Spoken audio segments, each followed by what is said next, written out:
Hey everybody, welcome back to BobkeTV. Stage 20, Vuelta, Angliru, promised to be an epic stage and did not disappoint, and provided Alberto Contaor with a fitting tribute, final race for his career, with an incredibly triumphant ride up the slopes of the Angliru, one of the most mythic and fearsome climbs in all of professional cycling, cheered emphatically by the thousands of spectators and fans from Spain and around the world that came out to the top of the last climb of the Vuelta this year, stage number 20. And Alberto did not disappoint. A fairy tale ending for Alberto's career. He extended his career for another season and did not have his best Tour de France. He was not a factor in the Tour, finished 9th overall, and it seemed as if extending his career for another year was going to turn out to be very ill-advised, and the first week of the Vuelta seemed to follow the same script. Alberto had a very tough opening week of this year's Vuelta and fell a long way down in the overall standings, but day by day, climb by climb, mountain by mountain, fought his way back, almost wound up on the podium by the end of the Angliru, the top of today's stage.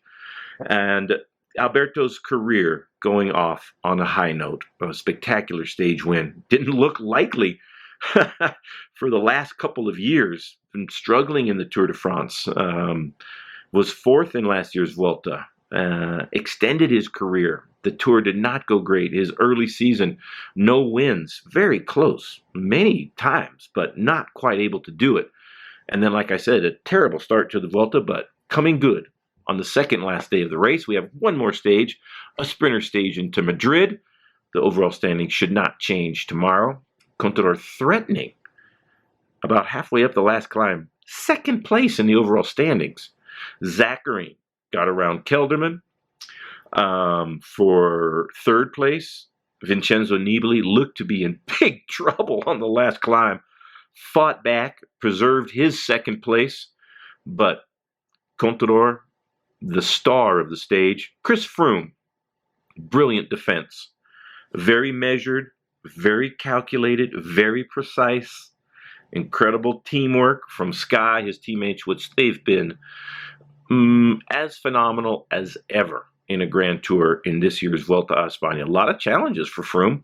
He was on, I think, better form than he was on the Tour de France when he went out the overall winner, and wins his 5th Grand Tour of his career.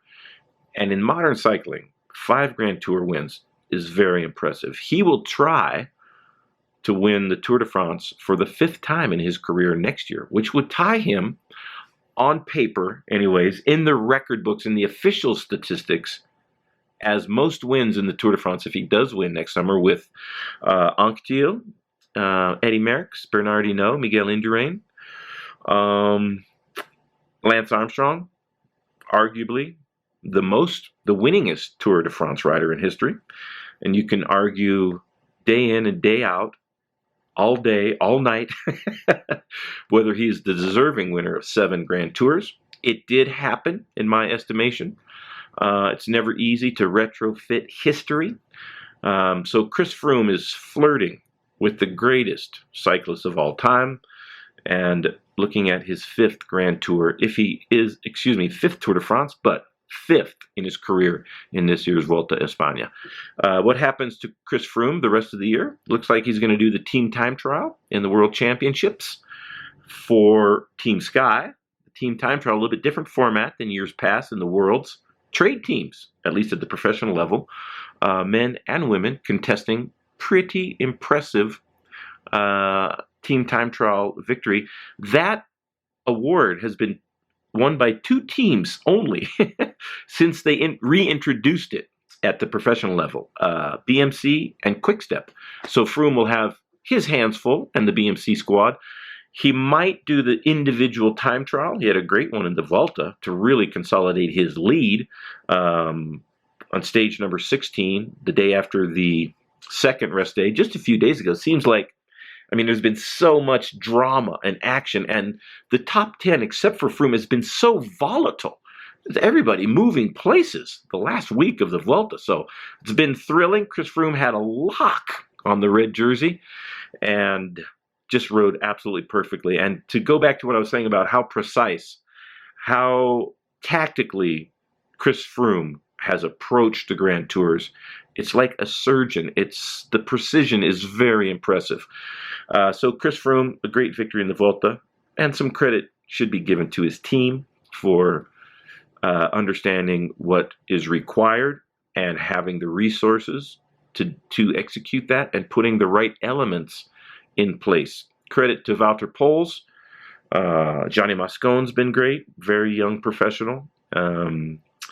Mikel Nieve, David Lopez, all of Chris Froome's teammates. Christian Knies and Ian Standard he got the jersey in Andorra, so that was stage 3.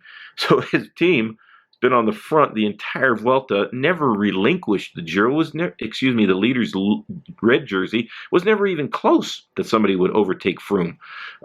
Some riders had a chance early on, but that was going to be Cinderella Liberty. That was going back to Froome every time it got complicated or difficult in this year's Vuelta. Dominating performance, much stronger than he was at the Tour, and it's pretty impressive that he wasn't at his best at the Tour de France, but won anyways. Chris Froome is one of the greatest of all times. We'll see how long his career goes. He's into his almost mid-30s at this point. Alberto signing off on what has been, like I said, a great career with some controversies. But I don't think you could have scripted a better finish for the Vuelta this year. And I want to thank everybody for watching these daily recaps and highlights. Thank you so much. BobkeTV will carry on. I'll try to be a little bit more diligent about it than I was midsummer when I just had so much going on. But it's been a real pleasure to get back to BobkeTV. I'll sign off on the Vuelta tomorrow after Matteo Trentin wins his 4th stage. That's my question for everybody.